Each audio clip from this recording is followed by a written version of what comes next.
Did you know that 90% of employees working have felt some kind of extreme stress in the last 12 months? And that is because they're unable to balance their work from home. They're unable to disconnect. Hi, my friends. My name is Mehar, the career mentor that you were looking for. And in today's video, I'm going to help you find the right balance between work and home and manage both aspects of your life equally well. Because I don't want you to be one of those 40% of the Gen Z that are facing extreme stress, especially related to work. And as always, I'm going to break down today's video into these sections, and I'm going to give you homework under each section. I'm going to basically be discussing this book that Penguin India sent me, which is all about boundaries, priorities, and finding work-life balance. It's written by Harvard Business Review Press.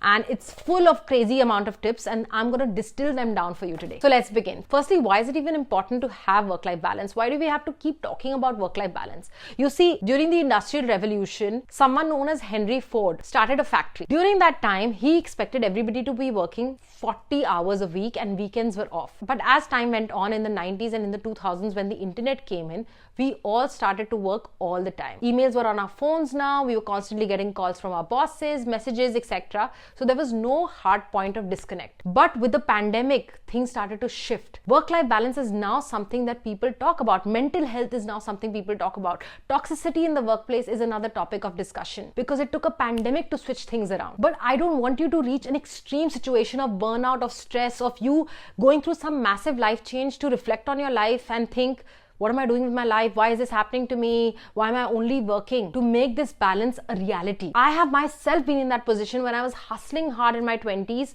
but now as my career has progressed, now I have a daughter, now I need to rethink and rebalance my life around my child. I have internally gone through that shift of reprioritizing and reimagining my life because balance is possible and it will be an imperfect balance. There's no such thing as a perfect balance all the time, but you can take these small steps for your overall well-being, for your mental health, for you to feel more productive, more energized to be going to work on a Monday morning. And that's the golden mindset that I want you to have. I want you to stop feeling guilty if you're actually trying to find that balance. If you have a friend, Tia, who's working 15 hours a day, she's a corporate honcho, she has the dream job, she's working with amazing clients, she's traveling business class, she's making good money, but she's also working 15, 16 hours a day. She's grinding, she's constantly stressed about work, she's burnt out, she is afraid of what her boss is going to say to her every single day. She has a big team to manage every day. Maybe you do not aspire to be Tia. Maybe you're a Mia. Maybe you're somebody who wants to work just 5 hours a day. Maybe you don't want to work on weekends. Maybe you're somebody who's more creative. The days you have a lot of creativity and good ideas, you want to work 10 hours. But the days you don't have that, where work is slow, you're okay to work 2 hours as well. So stop feeling guilty for wanting a different kind of balance for yourself. There is no point prioritizing work for a promotion, for another raise, at the cost of your mental health, physical health, family being neglected. Again, each one to their own. But if you have clicked on this video, I'm sure you're trying to find some kind of balance. So I want you to know that it is definitely possible to work smarter, create more of an impact in lesser number of hours. That is what the world is moving towards now anyway. You can see discussions about the 4-day work week. You can see conversations about mental health. You can see people are talking about toxicity at the workplace. And that is because work is now becoming a place which is more connected to our values. It is possible to create a more holistic, sustainable way of working that makes you feel fulfilled, that makes you feel excited, that makes you feel relaxed as well. So once you go into this with the right mindset, I want you to ask yourself, what does balance mean for me? How many hours do I want to be working?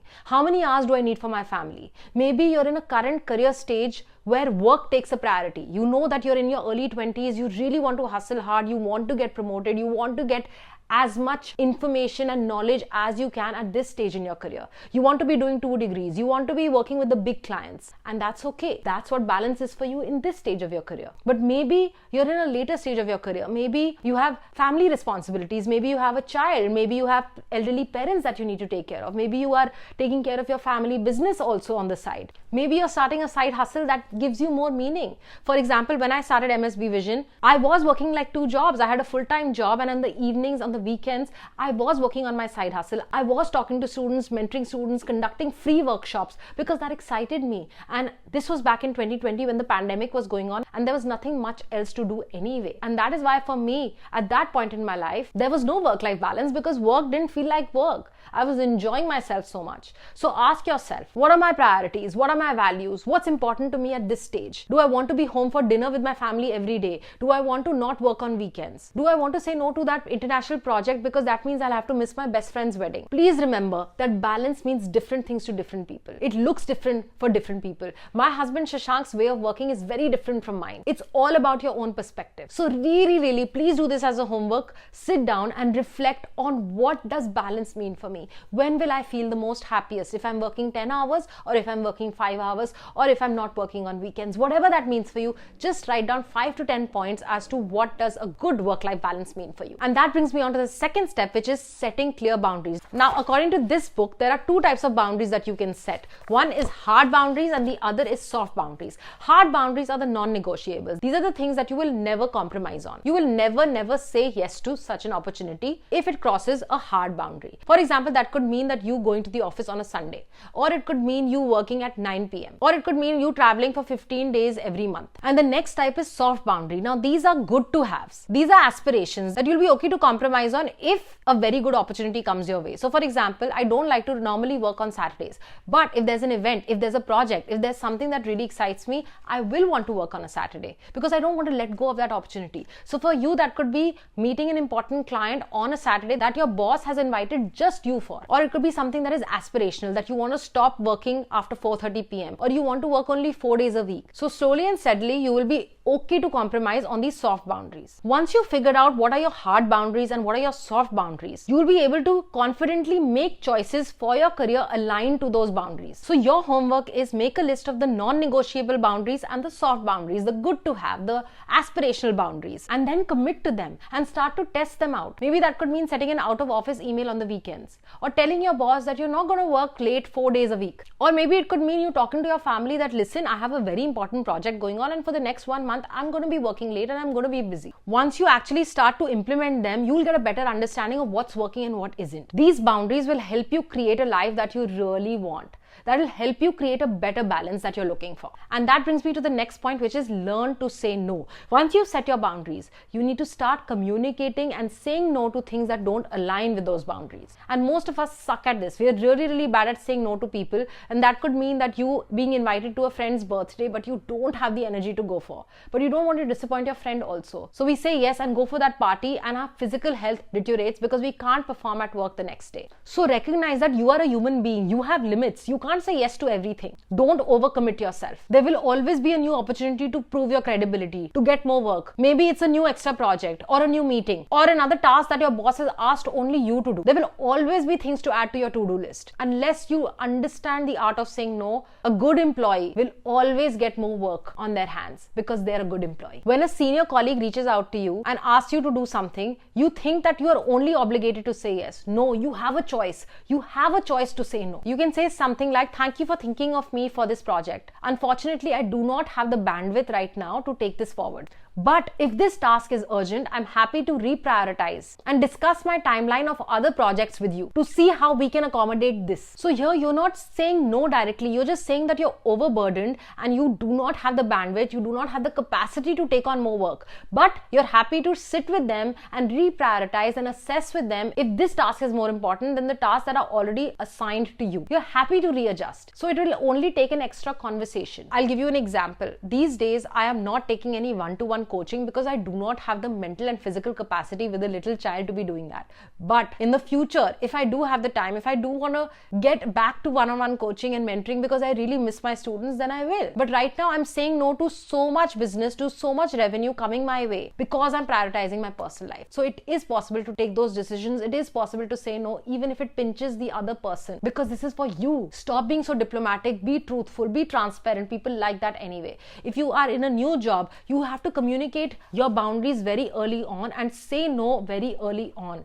It's a muscle that you need to develop. Please remember, you cannot take on every project that is possible. You're a human being, not a machine. So be a little bit easy on yourself. The next thing I want you to do is prioritize me time. Yes, it's so important to take care of ourselves. Self-care is a concept that is completely going viral on social media right now. But what exactly is self-care? It's actually consciously scheduling time to spend by yourself to take care of yourself. It doesn't have to mean that you're putting on a nice outfit and going to a spa. It doesn't have to mean that you're buying all these fancy products to take a bubble bath. It could just mean taking out the time for activities that make you happy. For my husband, that's going for a football match. For me, it is catching up with a friend over a brunch, or FaceTiming with my family for an hour, or just relaxing in bed and reading a good book. You need enough time to relax and recharge yourself, because there are plenty of studies that have proved this. Regular activity, regular physical activity, taking care of yourself can help reduce your stress and uplift your mood. And that also means taking enough vacation time. If you are an employee, you get enough paid time off. You need to take them all, please. If your boss is a toxic boss and is not letting you take time off, you have to tell them it's a part of your contract. You have to take those days off. Stop feeling guilty for taking a vacation. You will only come back rejuvenated and more excited to go back to work. So please take out the time to take care of your mind, body and soul. Even if that means just laying in bed on a Saturday and sleeping for 15 hours straight, because that also means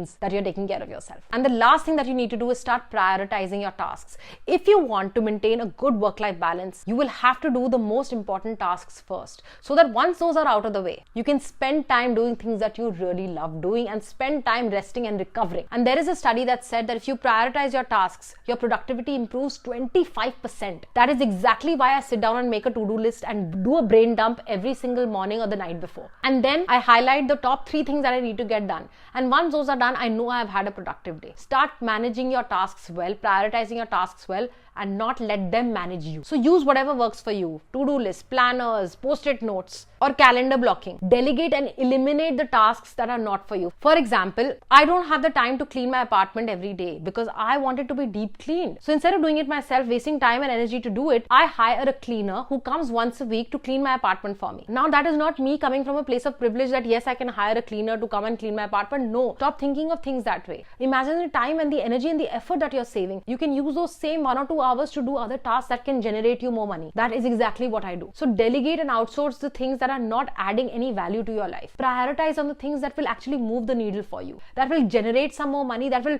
make you feel more productive, that will make you feel more happy and proud of yourself. I'm not trying to be the best cleaner or the best chef out there. The less important tasks can be definitely delegated to people who are better at it than you. And that is the support that you need to ask for. The last thing that I will say is regularly sit down by yourself and review what work-life balance means for you. Once you do that regularly, you will be able to make shifts and adjustments as necessary. For example, if I start a podcast tomorrow, I know it will take extra effort to get it going and up to a level that I really am proud of. But that's a sacrifice that I will be willing to make. So if you are taking on an extra project, know that it's going to be your baby and you're willing to put the hard work for it because it's a short period of your life. But after that, you can go back to maintaining the work-life balance that you always wanted. If you're in your 20s right now, my friends, it's very important to ask yourself these questions right now, because otherwise you will just keep hustling, you will just keep working hard, you will keep doing those non-promotable tasks just to make your boss happy. But 10 years from now, you'll feel burnt out. 10 years from now, you'll think back to yourself that why did I take bullshit from a boss who isn't even in my life anymore? What was all that hard work for? I don't want you to be in that position. Please remember that setting a good balance takes intention and effort. You have to know what you want and you have to go out there and get it. And nobody can do that for you except you yourself. I hope you found this video useful. I think I need to do a separate video on how you can say no to a toxic boss. Let me know if you want to see that video in the comments below. I'll be back soon with another one, but until then, keep self-reflecting on what you want your life to look like. I hope to see you soon. Bye.